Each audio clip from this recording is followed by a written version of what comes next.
करो कुबत जग कुटिलता तजो न दीन दयाल। दुखी होंगे सरल ही बसत त्रिभंगी लाल। दुखी होंगे सरल ही बसत त्रिभंगी लाल। जय हिंद दोस्तों, आप सभी का स्वागत है हमारे एजुकेशनल चैनल जनता एजुकेशन केयर में। दोस्तों आज हम कक्षा 11 के विद्यार्थियों के लिए बिहारी लाल जी के दोहे को पढ़ा रहे हैं और दोस्तों हम इसको सरल शब्दों और अर्थों में समझने की और समझाने का पूरा प्रयास करेंगे। दोस्तों ये दोहे वैसे तो थोड़ा कठिन है इनको समझना। 2-3 दोहे जो शुरू के हैं इनको आप ध्यान से पढ़िएगा, क्योंकि इनको पढ़ने पढ़ाने में थोड़ी मशक्क़त करनी पड़ती है, लेकिन उम्मीद है कि हम आपको बेहतर तरीके से अच्छे से पढ़ा सकेंगे और आपको पढ़ने के बाद कोई दिक्कत नहीं होगी इन्हें समझने में। करो कुबत, बिहारी लाल जी भगवान श्री कृष्ण को अपने हृदय में बसाना चाहते हैं और कहते हैं कि करो कुबत, ये जग ये संसार हमारी कितनी भी बुराई कर ले। करो मतलब करे, कुबत मीन्स दोस्तों निंदा, जग मीन्स संसार, ये संसार हमारी कितनी भी बुराई कर ले। कुटिलता तज्यो ना, अर्थात मैं अपने कड़वेपन को तजूँगा नहीं, छोड़ूंगा नहीं। तजो मीन्स दोस्तों छोड़ना, मैं त्याग करना, मैं अपनी कुटिलता को छोड़ने वाला नहीं हूँ। हे दीनदयाल, हे प्रभु, हे श्री कृष्ण भगवान, मैं अपनी कड़वापन अर्थात टेढ़ेपन को छोड़ने वाला नहीं हूँ। ये संसार हमारी करो कुबत जग, ये संसार हमारी कितनी भी बुराई कर ले, कुटिलता तजो ना, हम जो है अपने कड़वाहट और टेढ़ेपन को छोड़ूंगा नहीं। दीनदयाल, हे दीनों के, हे दुखियों के दया करता, दुखियों पर दया करने वाले हे भगवान श्री कृष्ण, मैं अपनी जो है कुटिलता को छोड़ूंगा नहीं, क्योंकि आप तो खुद टेढ़े हैं। अर्थात आपकी जो छवि है बांसुरी बजाते समय वह बिल्कुल 3 जगह से आप भी टेढ़े हैं। दुखी होंगे सरल ही, दुखी होंगे आपके सरल ही, सरल ही में आपको दुख होगा, आपको हमारे इस सरल हृदय में बसते हुए दुख होगा। बसत त्रिभंगी लाल, हे श्री कृष्ण भगवान, आप खुद से ही त्रिभंगिमाओं में हैं, आप खुद 3 जगह से टेढ़े हैं। बांसुरी बजाते वक्त दोस्तों आपने ध्यान दिया होगा कि श्री कृष्ण भगवान गर्दन से, कमर से तथा एक पैरों पर खड़े होते हैं, टेढ़े की आकृति में रहते हैं। अर्थात वही बिहारी लाल जी कह रहे हैं कि हे प्रभु, आपको बहुत ही तकलीफ़ होगी यदि हम अपने हृदय को, अपने टेढ़ेपन को छोड़ दें और मेरा हृदय सीधा हो जाएगा, तो आपको हमारे इस सीधे हृदय में बसने में तकलीफ़ होगी और आपको ये लगेगा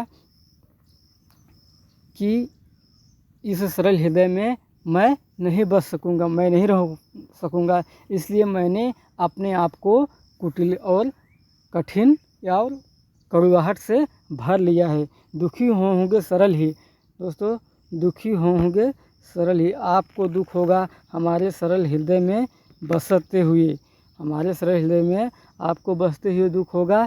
इसलिए मैंने भी अपने आप को टेढ़ा ही रखा है। ये जग हमारी कितनी भी बुराई कर ले, मैं इसको छोड़ने वाला नहीं हूँ।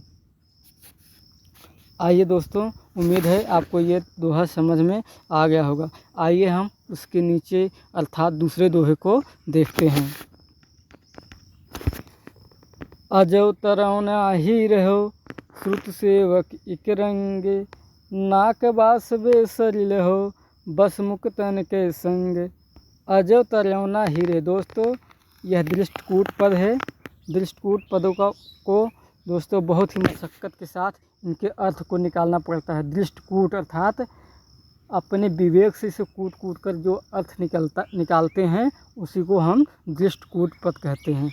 दृष्ट अपनी निगाह से, अपने विवेक विचार से जो अर्थ निकाला जाए उसको दृष्टकूट पद कहते हैं।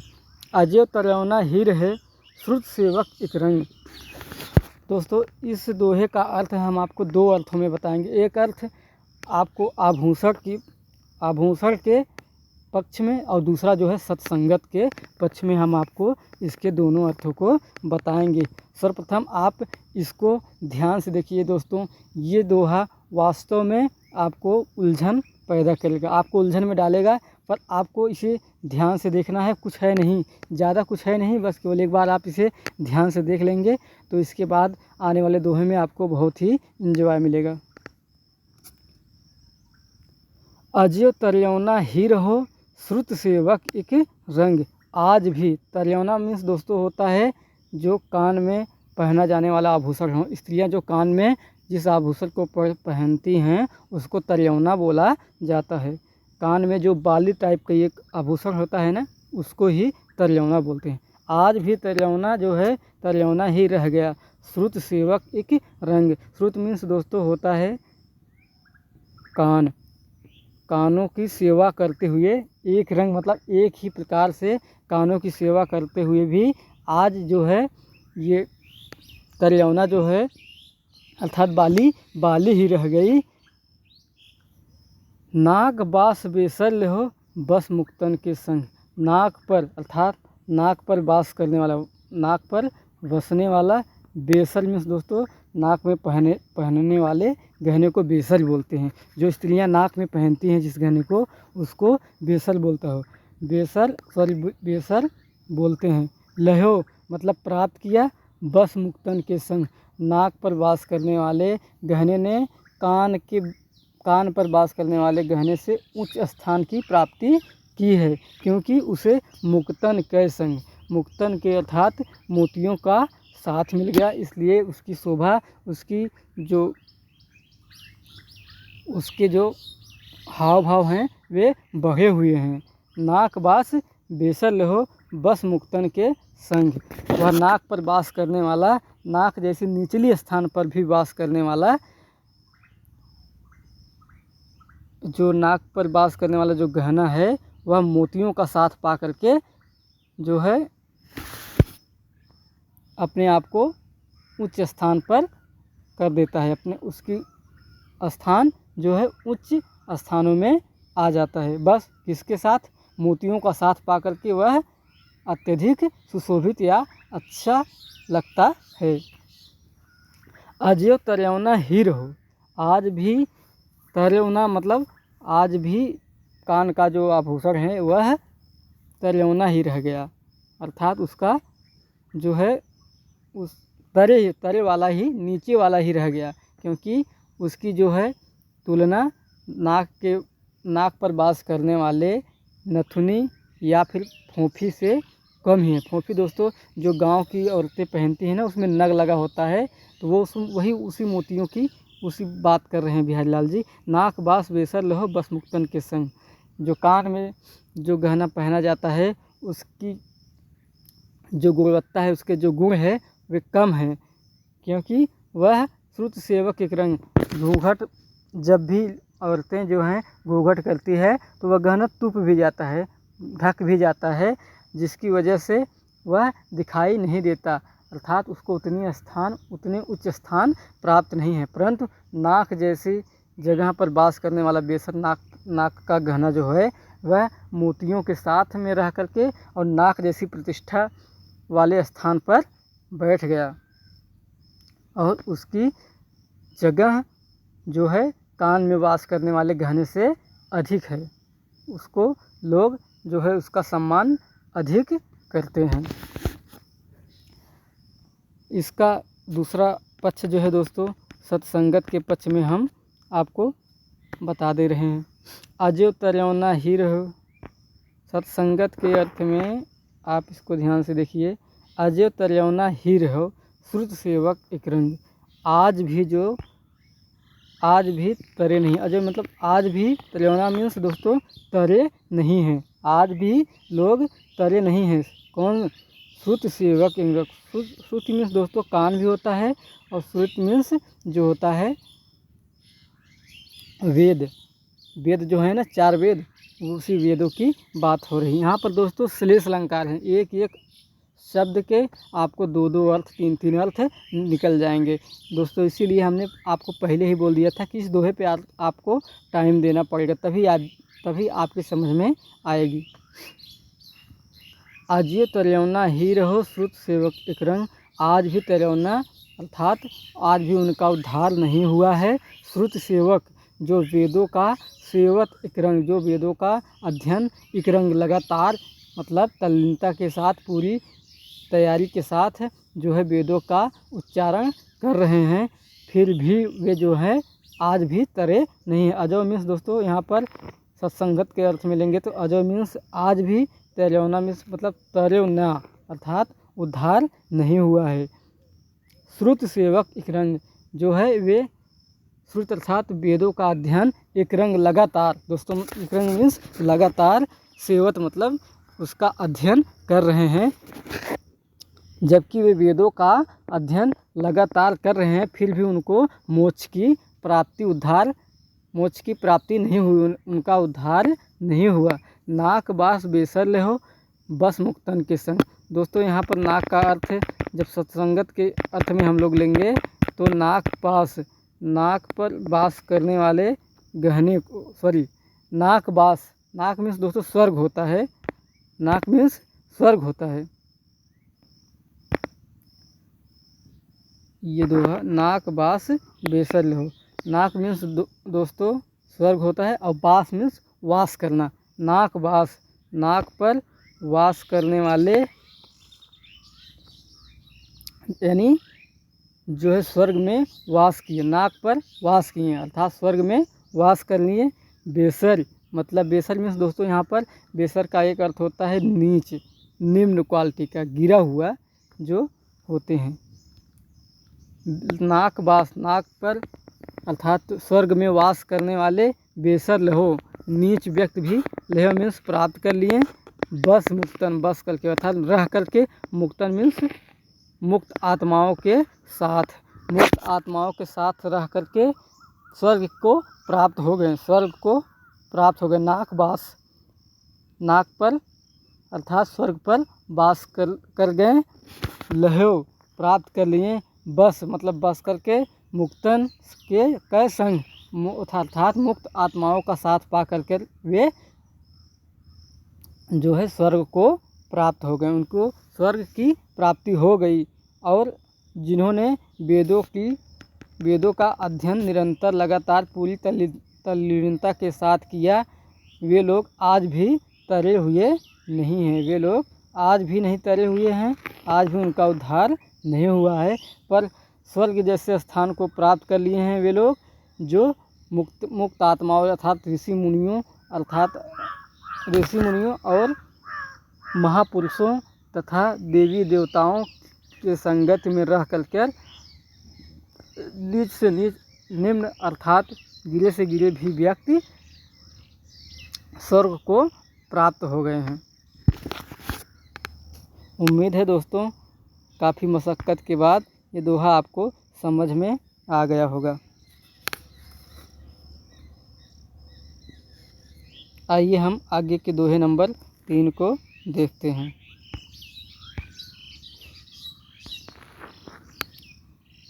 मकराकृत गोपाल कै सोहत कुंडल कान, मकराकृत गोपाल कै सोहत कुंडल कान, धरो मनोहि घर समरु ड्योढ़ी लसत निशान। मकराकृत गोपाल कै सोहत कुंडल कान, धरो मनोहि घर समरु ड्योढ़ी लसत निशान। मकराकृत अर्थात मकर की आकृति वाला, मकराकृत मतलब मकर की आकृति वाला, गोपाल के अर्थात श्री कृष्ण के कानों में, श्री कृष्ण के सोहत कुंडल कान सुशोभित हो रहा है। कुंडल अर्थात जो बाली टाइप की एक होती है वही, उसी को बोलते हैं कुंडल। मकराकृत गोपाल के सोहत कुंडल कान, उनके कानों में अर्थात श्री कृष्ण भगवान के कानों में मकर आकृत मछली की आकृति क्या कुंडल सुशोभित हो रहा है।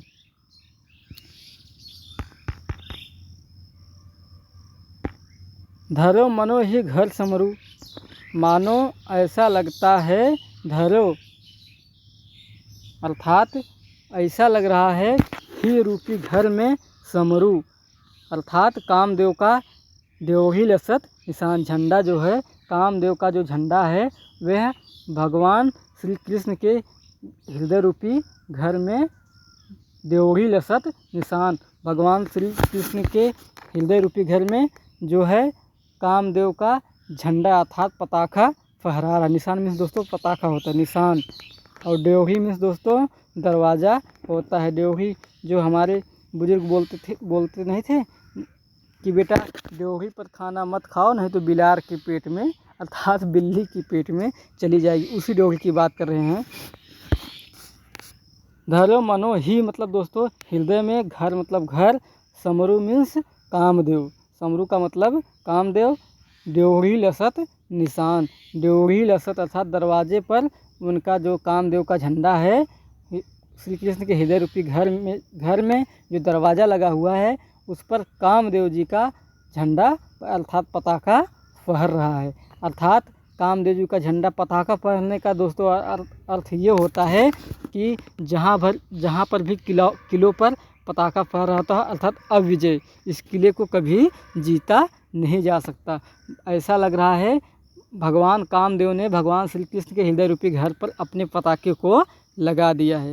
दोस्तों उम्मीद है समझ में आ गया होगा। एक बार इसे हम समेकित अर्थ के हिसाब से इसको देख लेते हैं। मकराकृत गोपाल के सोहत कुंडल कान, मानो धरो मनो ही घर समरू, देवही लसत निशान। मकराकृत, मकर की आकृति वाला जो है कुंडल भगवान श्री कृष्ण के कानों में सुशोभित हो रहा है। धरो मनो ही घर समरू, धरो मनो ही घर समरू, मानो ऐसा लग रहा है कि भगवान श्री कृष्ण के हृदय रूपी घर में कामदेव ने अपने पताके को फहरा दिया है, लगा दिया हो। उनके दरवाजे की डेहरी पर कामदेव ने अपने पताके अर्थात कामदेव के जो निशान होता है, जो झंडा होता है, उसमें मकर आकृति छपी होती है। दोस्तों बिल्कुल उसी आकृति के गोपाल के श्री कृष्ण भगवान के कुंडल अर्थात जो उनका कुंडल कान में धारण करने वाला जो कुंडल है वो गोपाल के मकर आकृति मछली की आकृति वाला है। उसी आकृति से कामदेव के निशान को भगवान श्री कृष्ण के हृदय रूपी घर में लगाया गया है। आइए दोस्तों हम देखते हैं आगे के दोहों को। आगे का दोहा दोस्तों जो है दोहा नंबर 4। बतरस लालच लाल की मुरली धरी लुकाय, बतरस लालच लाल की मुरली धरी लुकाय, सौह करे भौहन हंसे दैन कहें नट जाय, बिहारी दैन कहें नट जाय। बतरस लालच लाल की, दोस्तों एक एक शब्द का अर्थ आप समझिएगा, बहुत मज़ा आएगा और आराम से समझ जाएंगे, कोई इशू नहीं है इसको समझने में। बतरस लालच लाल की मुरली धरी लुकाए, सौह करे भौहन हंसे दैन कहें नट जाए।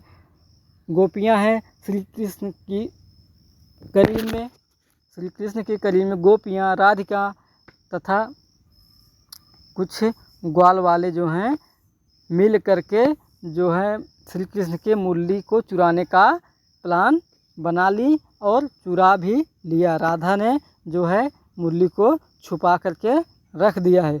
बतरस लालच, बातों के रस का बतरस, दोस्तों बतरस लालच में, बातों के रस के लालच में लाल की अर्थात कन्हैया लाल की मुरली अर्थात दोस्तों बांसुरी को लुकाए मतलब छिपा करके रख दिया है। श्री कृष्ण के बातों के रस का आनंद लेने के लिए जो है राधिका ने कन्हैया लाल अर्थात श्री कृष्ण की मुरली को चुरा करके रख दिया। लुकाए में दोस्तों छुपा कर, वही चुरा कर रख दिया है। सौह करें भौहन हंसे दैन कहें नट जाए, सौह करते हैं सौगंध का, जब कृष्ण भगवान मांगते हैं कि हे राधिका मेरी बांसुरी दे दो तो वे कसम खाने लगती हैं। कसम दोस्तों अर्थात झूठी कसमें। सौह करें सौगंध खाती हैं। चौं करे मतलब दोस्तों सौगंध खाती हैं। भौंहन हंसे और भ्रिकुटियों द्वारा हंसती हैं। अच्छा, अर्थात उनकी जो नेत्र हैं, उनकी जो भ्रिकुटियाँ हैं, वे बता रही हैं कि राधिका झूठ बोल रही हैं। भौंहन हंसे, नेत्रों द्वारा, आँखों के इशारों द्वारा ऐसा लग रहा है कि वे झूठ बोल रही है और उन्होंने बांसुरी को चुराया हुआ है। सौगंध खाती हैं और भौहों से हंसती हैं। दैन कहें, और जब श्री कृष्ण भगवान देने को कहते हैं, दैन कहें अर्थात जब श्री कृष्ण भगवान देने को कहते हैं कि हे राधिका मेरी मुरली दे दो, तो वो बोलते हैं नट जाए, अर्थात मैं नहीं जानती कान्हा आपकी मुरली मैं नहीं जानती। आप ये बताओ आप जान गए कि नहीं। बतरस लालच लाल की मुरली धरी, लुकाए बातों के रस का आनंद लेने के लिए गोपियों ने राधिका के साथ मिलकर श्री कृष्ण भगवान की मुरली को छुपा दिया है। सौंह करे कसम खा रही हैं और भौंहन हंसें और आँखों में एक दूसरे से इशारा करके हंस रही हैं।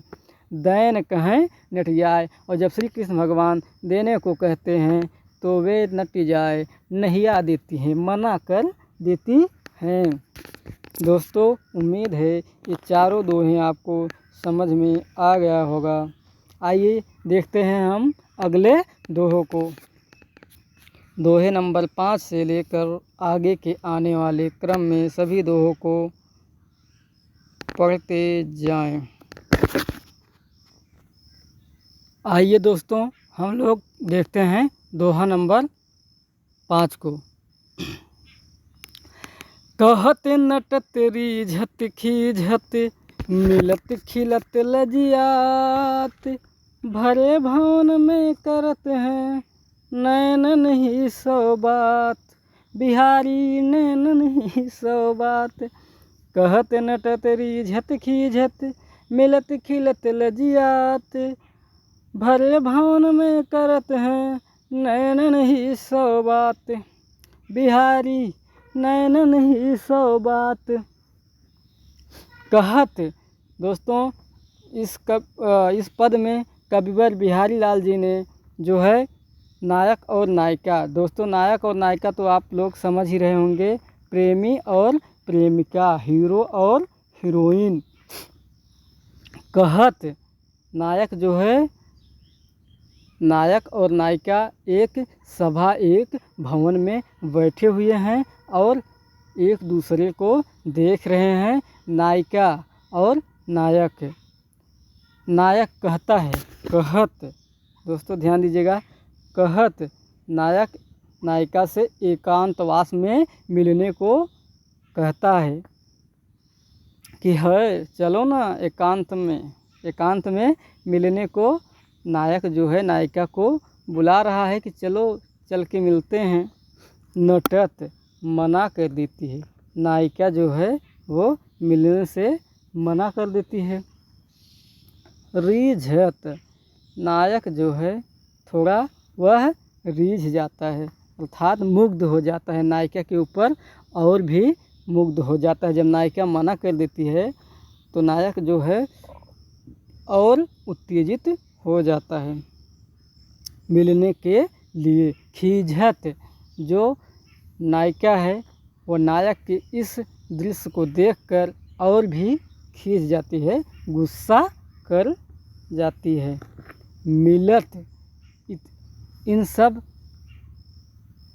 सब तथ्यों के बाद भी जब वे उन दोनों की आंखें आपस में मिलती हैं तो उनके चेहरे जो हैं मिलत, उनकी निगाहें जब आपस में मिलती हैं तो खिलत, उनके चेहरे जो हैं प्रसन्न हो जाते हैं। वे रीझना खींचना तो उनका चलता रहता है, पर जब भी उनके नेत्र एक दूसरे से मिलते हैं तो वे जो है उनके चेहरे पर प्रसन्न भाव, वे लोग प्रसन्न हो जाते हैं, खुश हो जाते हैं और लज्जियात और शर्मा जाते हैं। नैना चार जब होता है, नैना चार मीन्स दोस्तों ये तो समझने में हमको बहुत दिन लगे थे।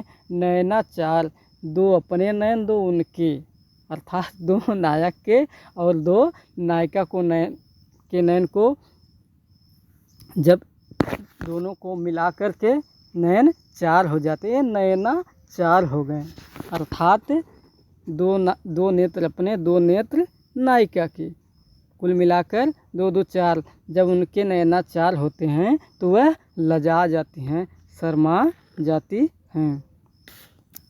और भरे भवन में करत हैं नयनन ही सौ बात। भरे भवन मतलब भरे हुए, भवन का अर्थ दोस्तों यहाँ पर दो होगा। एक भवन होता है समाज और एक भवन होता है घर। भरे भवन में करत हैं नयनन ही सौ बात। इस भरे हुए समाज में वे लोग, भरे हुए इस घर में जो है आँखों आँखों ही बहुत ढेर सारी बातें कर लेती हैं। 100 बात का मतलब दोस्तों ढेर सारी बातें। अब वहाँ कौन गिन रहा है कि 100 बात था कि 150 बात था, इसलिए जो है भरे भवन में करत हैं कि नयनन ही 100 बात, आँखों आँखों से ही बहुत ढेर सारी बातें कर ले रहे हैं। अब जाके बिहारी अपना गिने, कोई संख्या बताए होते तो हम भी आपको बता ही देते हैं। आइए देखते हैं दोहा नंबर 6 दोस्तों। दोहा नंबर 6 जो है हम इसको आपको पढ़ा रहे हैं। हर कर लय चूम चढ़ाई सिर, उर लगाई भुज भेंटी। कर लय चूम चढ़ाई सिर, उर लगाई भुज भेंटी। लही पाती पिय की लखती, बाँचत धरत समेट बिहारी, बाँचत धरती समेट। कर लय चूम चढ़ाई सिर, उर लगाई भुज भेंटी। लही पाती पिय की लखती, बाँचत धरती समेट। कर ले चूम, एक नायक है और एक नायिका। नायक जो है वह कहीं सुदूर दूर जो है प्रदेश में गया हुआ है, और नायिका के लिए एक प्रेम पत्र। प्रेम पत्र दोस्तों ज़्यादा समझाना ना पड़े, प्रेम पत्र जो है नायक भेजता है। क्यों, अब तो समझाना पड़ेगा क्योंकि मोबाइल का दौर है, व्हाट्सएप, फेसबुक और ये सब जो तकनीकी सुविधाएं मिल चुकी हैं, इसके वजह से हम लोग चिट्ठी पत्रिका डाकिया डाक को भूल गए हैं, जिसकी वजह से हम आपको बता रहे हैं पत्र। कर ले चूम चढ़ाई सिर, उर लगाए भुज भेंट। लह पाती पिय की लखत, बाँचत धरत समेट। नायक ने जो है खत भेजा है, प्रेम पत्र भेजा है, और नायिका पाती है, कर ले हाथों में ले करके, हाथों में ले करके चूम, हाथों में ले करके उसको चूमा, किसको, खत को। चढ़ाई सिर, और उसको माथे से लगा लिया। खत को पहले लिया हाथ में, फिर उसको माथे पर लगाया, उर लगाए, फिर उस खत को हृदय से लगा लिया। उर मीन्स दोस्तों हृदय, हृदय से वह खत को लगा लेती है। भुज भेंट, और बाहों में, भुजाओं में उसको दफना लेती है, अपने भुजाओं से उसको दबा देती है। लह पाती पिय की लखत। पाती मीन्स दोस्तों होता है पत्र, लह मतलब लेकर के, पाती मीन्स पत्र, पिय की अर्थात प्रियतम की, लखत मतलब देखती है, बाँचत मीन्स पढ़ती है, धरत समेट, और उसको मोर करके यानी उसको खोस करके, उसको चौपट करके रख लेती है। आप जिस भी शब्द में समझेंगे हम समझाने को तैयार हैं। कर ले चूम चढ़ाई सिर, उर लगाए भुज भेंट। लह पाती पिय की लखत, बाँचत धरत समेट। कर ले हाथों में ले करके उसको चूमती है, सिर माथे पर लगाती है, हृदय से लगाती है, और भुजाओं से भेंटती है। लह पाती, पाती को लेकर, प्रीतम के पत्र को लेकर के, लखत उसको देखती है, बाँचत पढ़ती है, और धरत समेट, और समेट करके उस पत्र को रख लेती है। उम्मीद है दोस्तों दोहा नंबर 6 आपको समझ में आ गया होगा। आइए हम आगे के दोहे नंबर 7 को देखते हैं। अंग अंग नग जगमगत, दीप सिखासी देह दिया बढ़ाए हो रहो बड़े उजियारोगे अंग अंग नग जगमगत दीप सिखासी देह दीप सिखासी देह।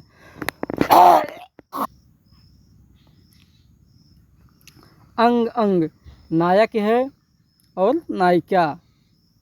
दोस्तों एक नायिका है जिसने नग अर्थात मोतियों से जड़े हुए वस्त्र को पहन रखा है और उसकी तुलना बिहारी लाल जी जो हैं ऐसे कर रहे हैं कि जब उसने वस्त्र को पहन रखा है इतना प्रकाश उसके वस्त्र से ही हो रहा है कि अगर दीपक दिए को बुझा दिया जाए बढ़ा दिया जाए तो भी घर में उजाला रहता ही है। बड़े उजियारो गे हैं। अंग अंग मतलब एक एक अंगों में जो वस्त्र पहन रखी है नायिका उसके एक एक अंगों अर्थात हाथ पाँव और इसके बाद हृदय और जो भी उसके अंग हैं वहाँ पर जो भी उस कपड़े को पहन रखी है उसमें कपड़े में नग लगा हुआ है। अंग अंग नग जगमगत मतलब जगमगा रहे हैं। दीप शिखा सी दे ऐसा लग रहा है दीप शिखा अर्थात जो दीपों का पर्वत है पहाड़ अर्थात दीपों का समूह जो है। अंग अंग नग जगमगत दीप शिखा सी देह ऐसे दीप की शिखा के समान उसकी देह अर्थात दोस्तों शरीर दिखाई दे रही है। जो नायिका है जगमगाती हुई आभूषणों से युक्त जो वस्त्र पहन रखी है उसमें इतनी जगमगाहट है कि उसकी जो बॉडी है उसका जो शरीर है उसकी देह मन से दोस्तों शरीर उसके शरीर से ऐसा लग रहा है देखने में जैसे वह दीप शिखा सी हो दीप की शिखा के समान हो। दिया बढ़ाए हुर हो। दोस्तों बढ़ाए का अर्थ हम आपको बता दे रहे हैं। जो व्यापारी समुदाय है अपनी दुकान को वह शाम को जब बढ़ा देते हैं अर्थात दोस्तों बंद कर देते हैं उसी शब्दों से लिया गया। तो चूँकि ब्रज भाषा इसमें बिहारी लाल द्वारा उपयोग किया गया है। हम लोग भी दोस्तों बिजनेस और दुकान से संबंधित ताल्लुक़ रखते हैं। तो एक बार की बात है एक मतलब व्यापारी से मेरा पाला हुआ वास्ता हुआ उनसे। तो उस टाइम मैं अपनी दुकान को बढ़ाने की जगह उसके सामने बोल दिया कि मैं दुकान अभी बंद कर रहा हूँ। तो उसने बोला कि आपको ऐसा नहीं बोलना चाहिए दिया बढ़ाए हो रहे हो अर्थात उसने बोला कि जो है दुकान को बढ़ाना बोलते हैं। तो उसी समय से मेरे दिमाग में ये शब्द दोस्तों छप गया और आज हमें ये हमारे काव्य में मिल गया हमारे अध्ययन में। इस काव्य तो बिहारी जी का है उनकी इस दोहे में हमें मिला तो हमें तत्काल याद आ गया। दिया बढ़ाए हो रहे दिए को बढ़ा दी जाए अर्थात बुझा दिए जाए बड़े उजियारो गेह। फिर भी जो है गृह में गेह मीन्स दोस्तों गृह बड़े मतलब बहुत उजियारो मतलब उजाला गेह मतलब घर में बहुत ही उजाला रहेगा। दिया अगर बुझा भी दिया जाए तो नायिका के आभूषणों से युक्त जो नगों से युक्त जो उसका वस्त्र है उसकी जगमगाहट से पूरे घर में पूरे गृह में उजाला रहेगा। दोस्तों मैं अब इससे बेहतर और करने की कोशिश करूँगा पर आपको समझ में आ ही गया होगा मुझे लगता है। अंग अंग आइए दोस्तों देखते हैं दोहा नंबर 9 को। वाह क्या दोहा है। जियो हो बिहारी लाल। कंज नयन मंजनु किए बैठी बेौरत बारी कंज नयन मंजनु किए बैठी बेौरत बारी कच अंगुरी बर दीठ दे चितवत नंद कुमार बिहारी चितवत नंद कुमार। कंज अंगुरी बीच कंज नयन मंजन किए बैठी बेौरत बार कच अंगुरी बीच दीठ दे चितवत नंद कुमार। दोस्तों कंज नयन, यहाँ पर दोस्तों कंज का तो अर्थ वैसे तो कमल होता है, पर यहाँ पर कंज का अर्थ हम लोग जो है काजल को लगा कर, काजल को मान करके चलेंगे। क्यों? क्योंकि मानना पड़ता है। जैसे यक्ष मान लेते हो, वाई मान लेते हो, वैसे यहाँ पर कंज का मतलब कमल से आप ना लेकर के काजल मान लो। मानने में क्या जाता है। कंज नयन मंजन किए, बैठी बेवरत बार, कारी कजरारी वाली नैनो, नैन मीन्स दोस्तों आँख होता है। कारी कजरारे नैनों वाली नायिका, नायक और नायिका की प्राथमिकता है बिहारी लाल के आने वाले दोहों में। कंज नयन काजल के समान नैनों, कारे कजरारे वाले नेत्रों से युक्त, कारे कजरारे वाले नेत्रों से युक्त नायिका मंजन किए, अर्थात मंजन का अर्थ दोस्तों यहाँ पर होता है कि मंजन में सभी तो हम लोग ब्रश ही जानते थे, नए नए मंजन आ गए हैं अब, अर्थात नए नए मंजन के शाब्दिक अर्थ आपको नया सुनने को मिलेगा। मंजन का अर्थ दोस्तों नहा धो करके, स्नान कर करके। कंज नयन मंजन किए, बैठी बेवरत बार, बैठी हुई है बेवरत, बालों को सुलझा रही है। नहाने के बाद उनके जो उलझे हुए बाल थे उस नायिका के, वह उन बालों को सुलझा रही है, उलझे बालों को सुलझा रही। बेवरत मतलब उनको सुधरण कर रही है, उनको सही तरीके से जो उलझे बाल हैं उनको, एक दूसरे से जो उलझे बाल हैं उनको कंघा कर रही है, उनको सुलझा रही है। कच अंगुरी बीच दीठ दे, कच उंगली बीच दीठ दे। कच मीन्स दोस्तों होता है बाल, और उंगली मीन्स अंगुली होती है, अंगुली हाथ वाला, हैंड वाला उंगली। बीच दीठ दे चितवत नंद कुमार, नायक यहाँ पर श्री कृष्ण जी हैं और नायिका राधा हैं। चितवत नंद कुमार दे, चितवत मीन्स देखती हैं, नंद कुमार अर्थात श्री कृष्ण को। कैसे देखती हैं? जब ये नहाकर बालों को आगे करके सुलझा रही हैं, तब तक श्री कृष्ण गोपाल कन्हैया वहाँ पर आ गए, तो वो उनको देखने के लिए, क्योंकि नेत्रों के सामने उनकी नायिका के बाल थे, तो उसी बालों में से 2 उंगली को डाल करके हल्का सा जगह बनाई और उसी जगह में से श्री कृष्ण को देख लिया। कच उंगली बिच दीठ दे चितवत नंद कुमार, कच मीन्स बालों में, उंगली दीठ दे, उंगली दे करके, दीठ मतलब दे करके, चितवत नंद कुमार, ये जो है नायिका जो है, राधिका जो है, वह श्री कृष्ण को देख लेती है, उनकी छवि को बालों के बीच में उंगली डाल करके देख लेती है। उम्मीद है दोस्तों आपको समझ में आ गया होगा। एक बार इसका समेकित अर्थ देख लेते हैं। कंज नयन मंजन किए, कार्य कजरारे नयनों वाली जो राधिका हैं वह स्नान करके बैठी हुई हैं और बालों को सुलझा रही हैं। कच उंगली पर दीठ दे चितवत नंद कुमार, गोपाल के वहाँ पर आ जाने के कारण नेत्रों के सामने जो नायिका के बाल थे, राधिका के जो बाल थे, उनके बीच में उंगलियों को डाल करके वह श्री कृष्ण पर दृष्टि दे देती हैं। बस इतनी सी बात थी, समझाने में 3 मिनट लग गया हमको।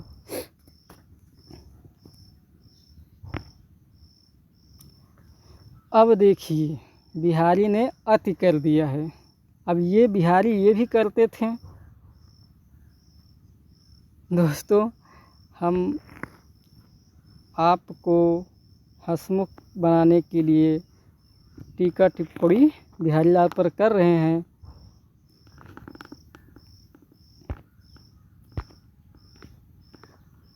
दोस्तों बीच बीच में हमारे मित्र लोगों का फ़ोन आ जाता है जो हम उठा नहीं सकते। अवधाई सी सुलख बिरह बरन बिललात, बीच ही सूख गुलाब गो छीटो छुई नगात। अवधाई सी लख बिरह बरन बिललात, बीच ही सूख गुलाब गो छीटो छुई नगात। दोस्तों बिहारी लाल जी दरबार में रहने वाले कवि हैं। वे जो है किसी गृहिणी को देखते हैं। कैसी गृहिणी? बिरह की बरन में, विरह के अग्नि में विलला मतलब व्याकुल हो गई है। अवधाई शीशी, उन्होंने शीशी को उलट दी। किस चीज़ की शीशी थी? गुलाब के जल की वह शीशी थी। बीच ही सूख गुलाब गौ छींटो छुई न गात, उसकी एक बूंद भी जो है वह नायिका के ऊपर नहीं पड़ी। अवधाई शीशी, दोस्तों इसको ध्यान से देखिए, बस तुरंत ही आ जाएगा।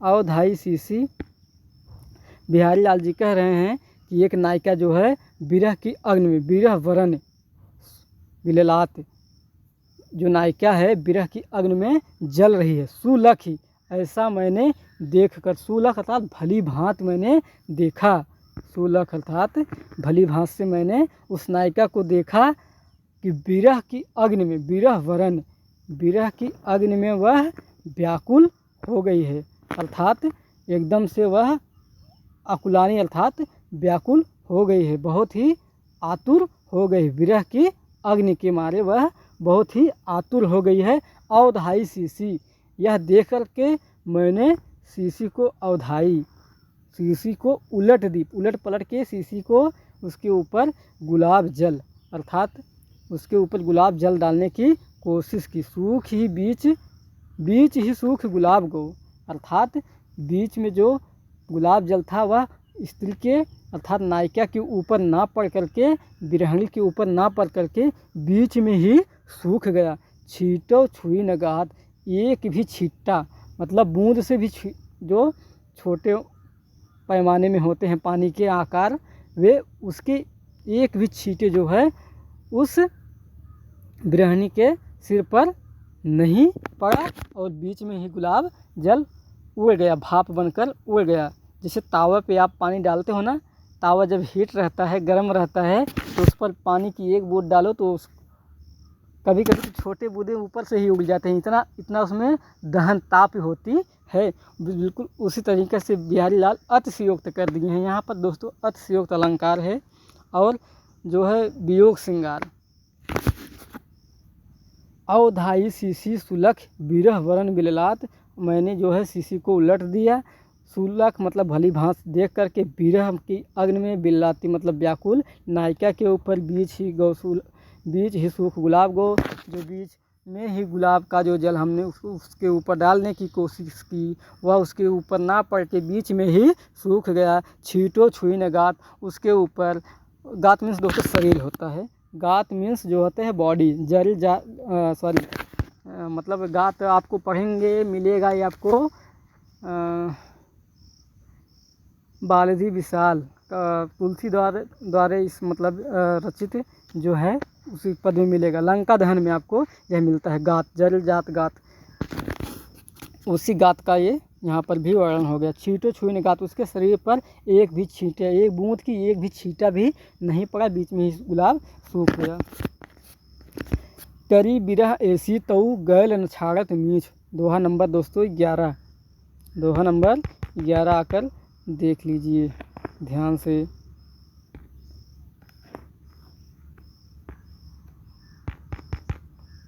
करी बिरह ऐसी तऊ गैल न छाड़त मीछ, करी बिरह ऐसी तऊ गैल न छाड़त मीछ, दीनो हूँ चश्मा चखन चाहे लहे न मीछ। वाह भाई, यहाँ भी वियोग श्रृंगार है और बिहारी लाल तो भाई बहुत कमाल कर दिए हैं बहुत पहले ही। करी बिरह ऐसी तऊ गैल न छाड़त मीछ, हमारी एक सखी, दो सखियां हैं आपस में बात करती हैं और पहली जो सखी है वह दूसरी सखी को तीसरी सखी की कहानी बता रही है कि हे सखी मेरी एक सखी है। 3 सखियां हैं, एक सखी दूसरी सखी से तीसरी सखी की सहेली की बात बता रही है, उसकी विरह का वर्णन दूसरी सखी से कर रही है कि हमारी एक सखी है उसकी विरह भी सुनो। करी बिरह ऐसी तऊ, इस प्रकार से हमारी जो एक सखी है उसने विरह किया हुआ है कि तऊ गैल मतलब वो सूख करके कांटा हो गई है, वह सूख करके कांटा हो गई है, तो भी मतलब इतनी विरह करी है हमारी सखी ने कि वह जल कर सूख के विरह के वियोग में सूख गई है, जल गई है और जल कर गल कर के वह कांटे के समान हो गई है। तो गैल न छाड़त नीच, तो भी जो है उसके दरवाजे को विरह जो है छोड़ नहीं रही है। तब भी विरह की अग्नि उसके बॉडी में, उसके शरीर में, उसके मन में से जा नहीं रही है। तो भी मतलब वह सूख कर, हमारी जो सखी है वह सूख कर एकदम से कंटक अर्थात कांटा हो गई है। फिर भी गैल, मतलब गैल मीन्स दोस्तों गली होती है, रास्ता। गैल न छाड़त नीच, ये जो विरह नीच है, नीच ये जो विरहणी है वह उसको छोड़ने को तैयार नहीं है। कैसी विरहणी है भगवान कि वो हमारी जो सखी है सूख कर कांटा हो गई है, वह मरने के योग्य आ गई है। फिर भी विरह जो है उसको, विरह की अग्नि जो है उसका पीछा नहीं छोड़ रही है। और उस पर भी मौत जो है, उसकी मृत्यु भी नहीं आ जाती कि वह मर जाए और यह जो वियोग है, यह जो विरहणी है, यह छोड़ कर उसको चली जाए। दीनों हूँ चश्मा चखनू चाहे लहन मीच, लगता है दीनों हूँ चश्मा अर्थात मृत्यु भी जो है, मीच में दोस्तों मृत्यु होती है, अंत। जो मृत्यु है इसने लगता है अपने नेत्रों पर, दीने है चश्मा चखनू, अपने नेत्रों पर चश्मा दे करके रखी है। चाहे लहन मीच, इसने जो है ऐसा चश्मा पहन लिया है कि उसको दिखाई नहीं दे रहा, उसके नेत्रों से नहीं दिखाई दे रहा है। वह जो है इतनी दुबली पतली हो गई है कि उसके जो नेत्र हैं हमारी सखी को देख नहीं पा रहे हैं, उसको मार नहीं पा रहे हैं। वह विरह में इतनी पतली दुबली हो गई कि वह चश्मा लगाकर भी मृत्यु अर्थात मृत्यु जो है वह चश्मा लगाकर भी इसको मार नहीं पा रही है, देख नहीं पा रही है। और कैसे वह उसको मारेगी। दीने हूँ चश्मा चखन चाहे लहन मीचू, दोस्तों इसका एक बार समेकित अर्थ देख लेते हैं। करी बिरह ऐसी तऊ गैल न छाड़त नीचू, ऐसी विरह की अग्नि हमारी सखी के अंदर ऐसी विरह की अग्नि फैली हुई है कि वह सूख करके कांटा हो गई है। फिर भी जो यह विरह है, विरहणी जो है वह उसको रास्ता नहीं दे रही है, अर्थात मरने के लिए भी उसको रास्ता नहीं दे रही है। दीने हूँ चश्मा चखनू चाहे लहन मीच, मृत्यु उसको मारना चाहती है, चश्मा देकर उसको ढूंढ रही है, तो भी वह इतनी दुबली पतली है कि उसको वह देख नहीं पा रही है। बिहारी भाई तुमको तो समझ पाना थोड़ा मुश्किल है, पर हम विद्यार्थियों को ज़रूर समझा देंगे।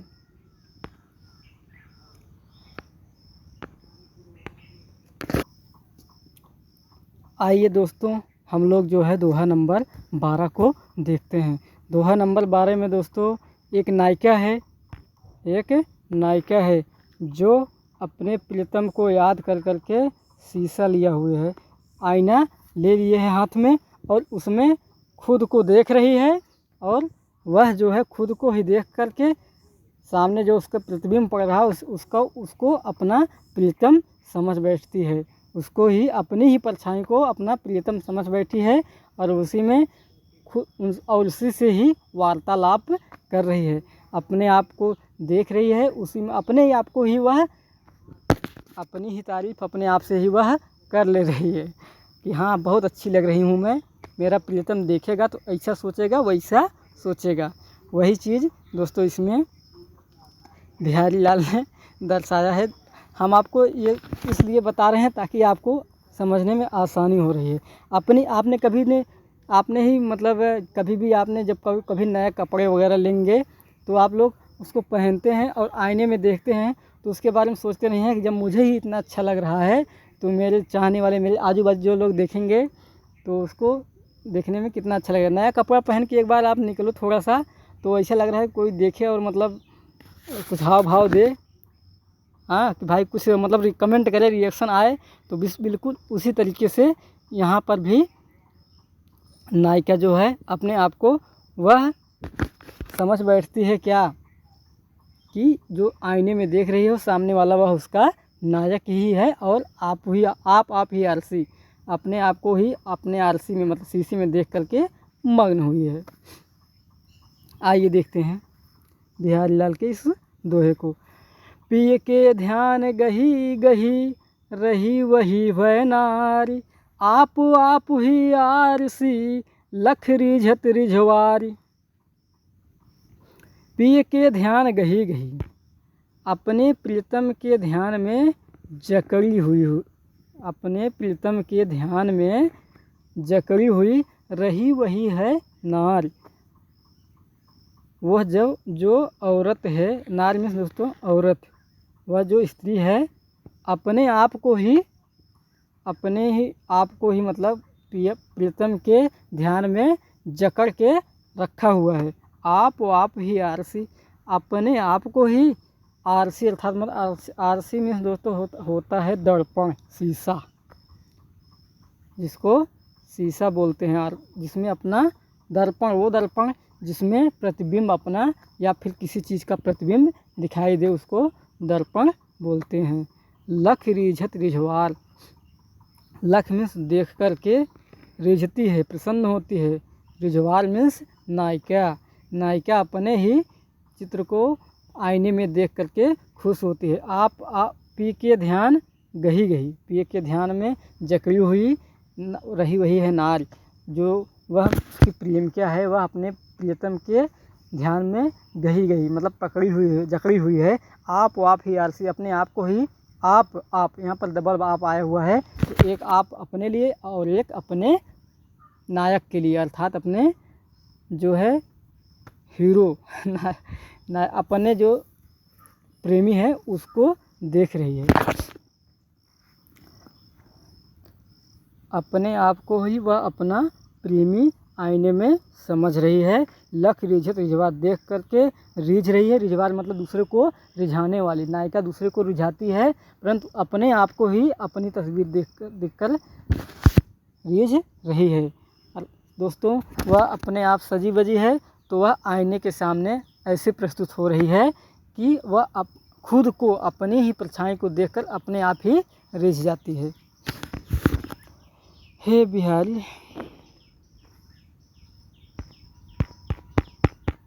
आइए दोस्तों देखते हैं दोहा नंबर 13। इसमें भी कुछ बड़ी लोचा पट्टी। जोग जुगत सिखे सबे मानव महामुनि मोहन, चाहत पी अद्वैतता कानन सेवत नयन। दृष्टकूट पद है दोस्तों, फिर कूटे जाएंगे, इनको कूट कर इनका पद निकालना पड़ेगा। इस दोहे का हम आपको दो अर्थ बताएंगे, एक नायक और नायिका के संबंध में, तो दूसरा सत्संगत के संबंध में। सत्संगत, साधु संत महात्माओं की संगत वाली जो होती है, क्या होती है व्याख्या, हम उसको आपको दो पार्ट में हम इसका बताएंगे, नायक और नायिका तथा सत्संगत के प्रभाव में। दोस्तों यहाँ पर कुछ जानवर भी दिखाई देते हैं। दोस्तों मैं अपना जो वीडियो बनाता हूँ, एक बागीचा है हमारे यहाँ, हमारे घर से तकरीबन 500 मीटर दूर, तो वहाँ आपको यहाँ पर बागीचे में चिड़िया, प्रकृति की मतलब सभी जो हैं क्रियाकलाप आपको मिलता रहता है होगा। शायद हमारी वीडियो में नॉइज़, अतिरिक्त नॉइज़ जो है, बाहर की आवाज़ें आपको देखने को मिलेगी, क्योंकि मैं बागीचे में हूँ। पशु पक्षियों को तो मैं कैसे रोक सकता हूँ, क्योंकि घर में थोड़ा लाइट कभी कम रहती है, तो कभी शोरगुल ज़्यादा रहता है, जिसकी वजह से हम अपने दूर, किसी दिन मैं आपको अपना स्टूडियो दिखाऊंगा, ज़रूर ही दिखाऊंगा। चाहत पी अद्वैतता कानन सेवत नयन, जोग जुगत सिखे सबे मानव महामुनि मैन, चाहत पी अद्वैतता कानन सेवत नयन। जोग जुगत, आइए हम इसका पहला जो है अर्थ देख लेते हैं। योग की युक्तियाँ सिखे सब है मानव महामुन मैन। एक सखी दूसरी सखी से कहती है कि हे सखी, ऐसा लग रहा है महामुनि मैन, अर्थात कामदेव। मैन वो अंग्रेजी वाला मैन नहीं दोस्तों, यह हिंदी का मैन है। यहाँ मैन का अर्थ ही कुछ आपको अलग मिलेगा। आप अगर इंग्लिश प्रेमी होंगे तो आपको तो यहाँ पर थोड़ा कंफ्यूज होना पड़ेगा। आप हिंदी भी देखिए, क्या क्या इसके अर्थ भी होते हैं कि आपको, हमें पता है आपको पढ़ने और सुनने में भी थोड़ा अजीब लगेगा, अपनी ही भाषा को पढ़ने और सुनने में अजीब लगेगा, तो हम और क्या बता सकते हैं आपको। मानव महामुनि मैन, महामुनि मैन अर्थात कामदेव को महामुनि मैन के नाम से जाना जाता है।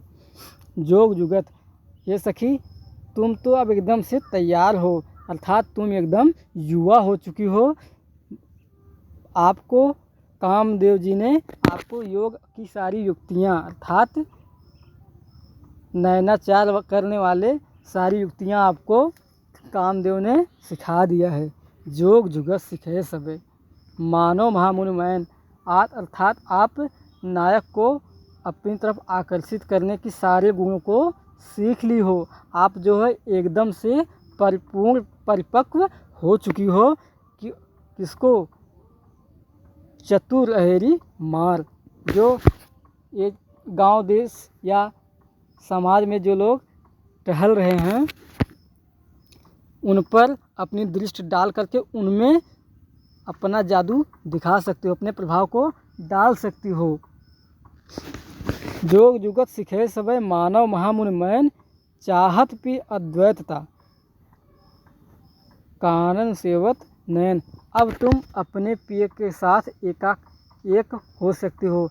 अब तुम अपने प्रियतम के साथ मिलने के योग्य हो चुकी हो। कानन सेवत नैन, कानन मीन्स दोस्तों होता है जो है तुम्हारे कान जो हैं नेत्रों तक फैल गए हैं। हे सखी, योग की सारी युक्तियाँ आपको महामुनि कामदेव ने सिखा दिया है। आपको सारी युक्तियाँ जो है महामुनि कामदेव मीन्स दोस्तों काम वासना के देवता थे, जो उनको कामदेव भी बोला जाता है। जोग जुगत सिखे सबे मानव महामुनि मैन, मानो आपको कामदेव ने योग और युक्तियों की आपको भली भांत प्रकार से आपको सभी तरीके बता दिए हूँ। चाहत पी अद्वैतता का अर्थ दोस्तों होता है मतलब अलग ना होना, मतलब एक हो जाना। चाहत पी अद्वैतता, आपको अब ऐसा लग रहा है कि कामदेव ने जब जो सारी युक्त और युक्तियाँ सिखाई हैं तो आप पी से एकाकार आपका होने को आप तैयार हो गई हैं। आप अपने प्रियतम के साथ एकाकार होने के लिए बिल्कुल एकदम योग्य हैं। कानन सेवत नयन, और तुम्हारे जो नयन हैं, जो तुम्हारे नेत्र हैं, कानों तक फैले हुए हैं। अब तुम एकदम से शिकार करने के लिए तैयार हो। इसका दोस्तों सत्संगत के तरीके से हम लोग इसका एक बार उदाहरण देख लेते हैं, इसका अर्थ इसकी व्याख्या को देखते हैं। जोग जुगत सिखे सबे मानो महामुनि मैन, ऐसा लग रहा है योग की सारी युक्तियाँ मुनि और ऋषियों ने आपको सिखा दिया है। किसी जो कोई नया भक्त होता है उसको योग और युक्तियाँ जो सिखाते हैं महामुनि, बड़े बड़े ऋषि मुनि और आदरणीय लोग जो होते हैं, वो योग की युक्तियाँ जब सिखाते हैं किसी को, तो आपको इसी तरह से भक्त के लिए बिहारी लाल जी कह रहे हैं कि हे भक्त, तुम जो है एकदम से अब तैयार हो। तुम्हारी जो योग और युक्तियाँ जो तुम्हें ऋषि मुनियों ने सिखाया है उस माध्यम से तुम अब एकदम से तैयार हो गए हो। चाहत पी अद्वैतता कानन सेवत नयन, बिल्कुल इसी तरह से जिस तरह से पी अर्थात ईश्वर विधाता को चाहने वाला जंगलों का सेवन कर लेते हैं, जंगलों में चला जाता है। अर्थात तुम योग और युक्तियाँ सारी सीख लिए हो, अब तुम्हें परमपिता परमेश्वर की आराधना करनी चाहिए। चाहत पी अद्वैतता, जिस प्रकार से योग की और युक्तियों की सारी युक्तियाँ जो है योग की सारी युक्तियाँ जो है महामुनियों ने आपको सिखाया है, आप इस प्रकार से हो गए हैं कि आप जो है जंगल में विचरण करने के योग्य हो चुके हैं। चाहत भी अद्वैतता मतलब आप ईश्वर से आपका एकाकार होगा और होने वाला है, और आप जो है जंगलों के लिए रवाना हो जाइए। दोस्तों दृष्टिकूट पद है, इसको एक बार फिर से हम देखेंगे। दोनों अर्थों को हम एक बार इसके जो दोनों व्याख्याएं हैं उसको हम समझ लेंगे। इसके बाद के जितने दोहे और व्याख्या हैं वह बहुत ईजी हैं दोस्तों। जोग जुगत सिखे सबे मानो महामुनि मैन। एक सखी दूसरे सखी से कहती है कि योग की सारी युक्तियाँ आपको कामदेव ने सिखा दिया है, चाहत पी अद्वैतता। अब तुम अपने प्रियतम से मिल करके एक हो सकती हो। कानन सेवत नयन, क्योंकि तुम्हारे नेत्र जो हैं वह कानों तक फैले हुए हैं। अब तुम एकदम शिकार करने के योग्य हो। और दूसरा अर्थ दोस्तों इसका सत्य संगत के प्रभाव वाले में आप देख लीजिए। योग युक्तियाँ, योग मीन्स दोस्तों हाँ तो होता है योग, और योग आप तो जानते ही हैं। युक्ति मतलब उपाय। जोग जुगत, योग और युक्ति सिखाए सबे मानो महामुनि मैन। मानो किसी भक्त को महामुनि मैन अर्थात साधु सन्यासियों महात्माओं ने योग की सारी युक्तियाँ सिखा दिया है। चाहत की अद्वैतता, वह अब भगवान अर्थात परमपिता परमेश्वर से मिलने के लिए तैयार हो चुका है। कानन सेवत नयन, अर्थात आत्मा और परमात्मा जो हैं एक दूसरे से मिलने के लिए तैयार हैं। और चाहत कानन नयन, और वह इस संसार को छोड़ करके स्वर्गलोक में अर्थात परमपिता परमेश्वर के पास जाना चाहता है। और इसके लिए वह क्या करता है, कानन सेवत नयन, जंगलों की ओर प्रस्थान करता है। दोस्तों आइए फिर से दृष्टिकूट पद, और दृष्टिकूटों में शायद यह आखिरी पद होगा।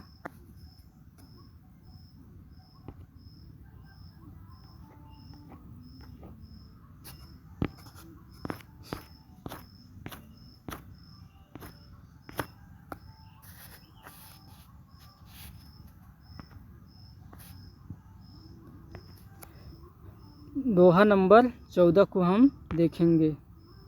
दोस्तों बीच बीच में फ़ोन भी आ गए थे, हमने मोबाइल को ऑफ मोड फ्लाइट मोड में नहीं किया था, जिसकी वजह से फ़ोन आ गए। हम एडिटिंग करने वाले नहीं हैं कुछ, क्योंकि हमारे पास दोस्तों टाइम नहीं होता। लगभग 9:30 बजने वाले हैं। मैं बागीचे में बैठ कर आपके लिए वीडियो बना रहा हूँ।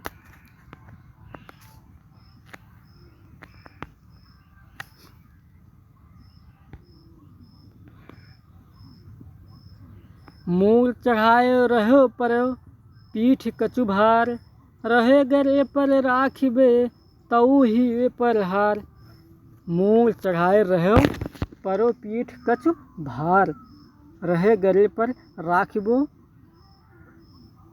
तऊ ही पर हार। दोस्तों यहाँ पर इंसान के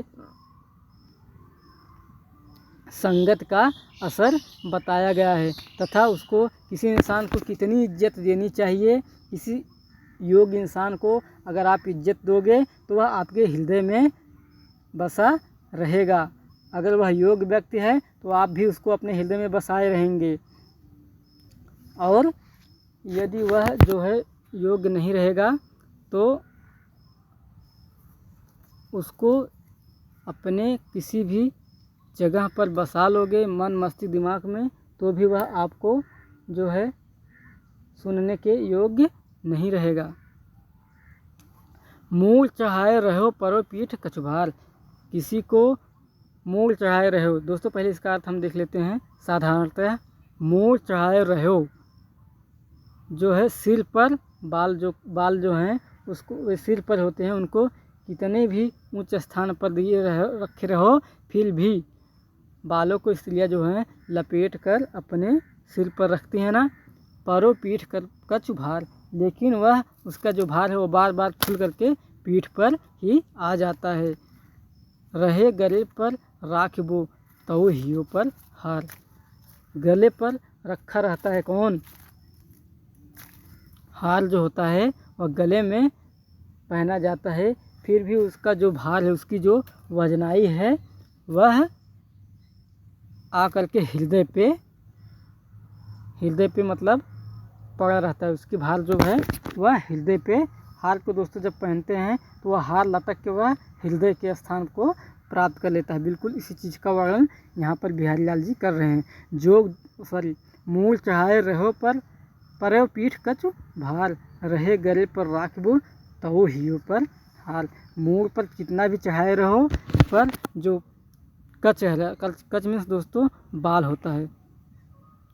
परे पीठ कच भार, किंतु बालों का जो वजनाई होता है, जो उसका भार होता है, वह जो है पीठ पर ही पड़ता है। मूल चढ़ाए रहो परो पीठ कछ भार, रहे गले पर राख बे तऊ हिये पर हाल। और जो हार है उसको गले पर रखते हैं, लेकिन वह हृदय के स्थान को प्राप्त कर जाता है। और मूल सिर पर, अर्थात सिर पर, जबकि गर्दन से ऊपरी भाग सिर का होता है, उस पर जो बाल रहता है वह जो है पीठ पर, अर्थात पीछे पड़ा रहता है, अर्थात पीठ जैसी स्थान को वह प्राप्त कर लेता है। और जो हार है वह निचली स्थान पर, अर्थात गर्दन में रहती है, फिर भी वह हृदय जैसे स्थान को प्राप्त किया हुआ है। अर्थात इसको हम आध्यात्म की तरफ से देखेंगे दोस्तों।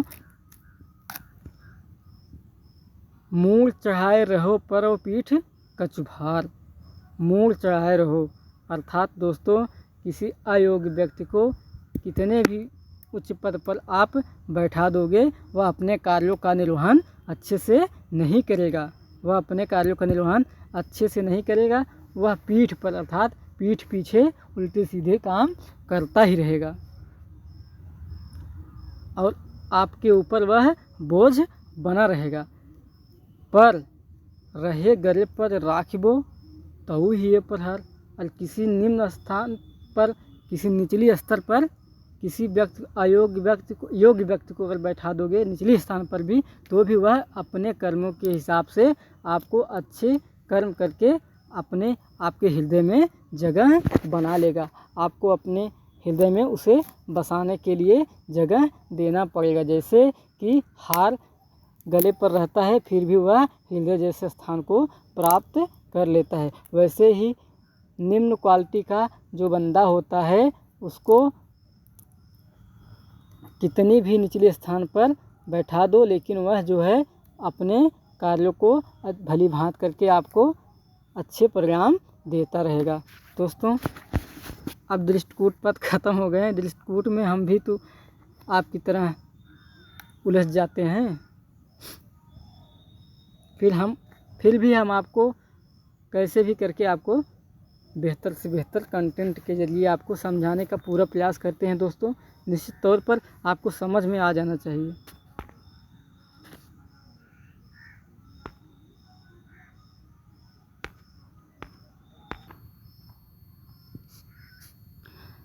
आइए दोस्तों हम लोग देखते हैं दोहा नंबर 15 को।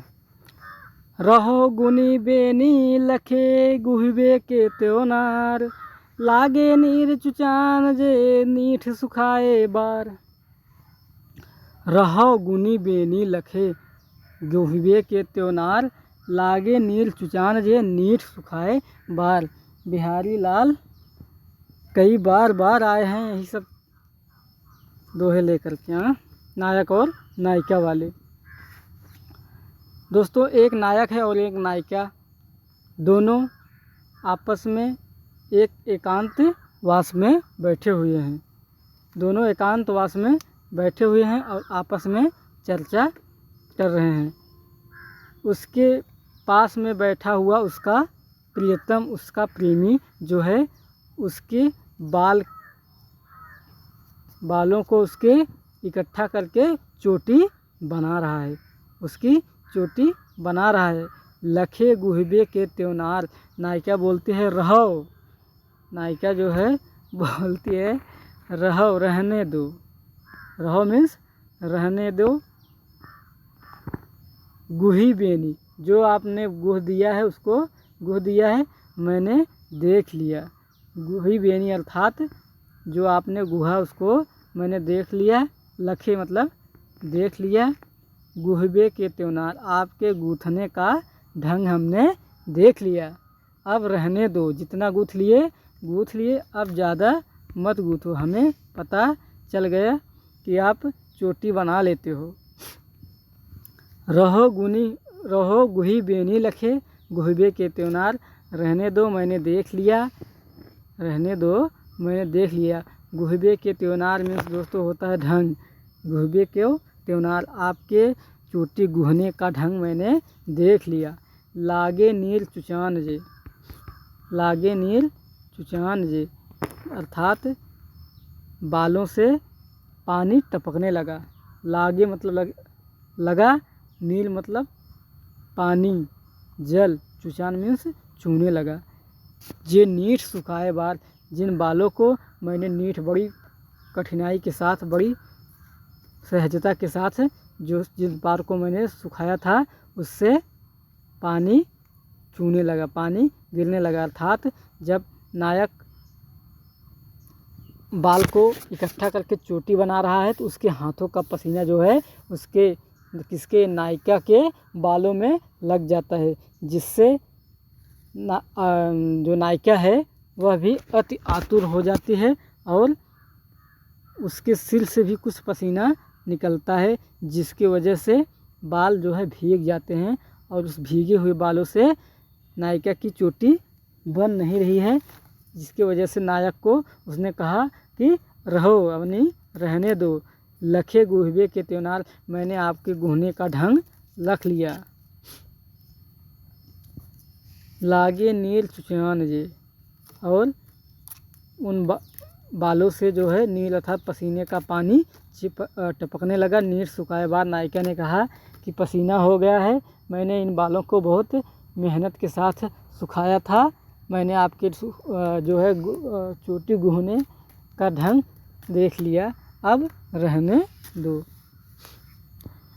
जय हो बिहारी।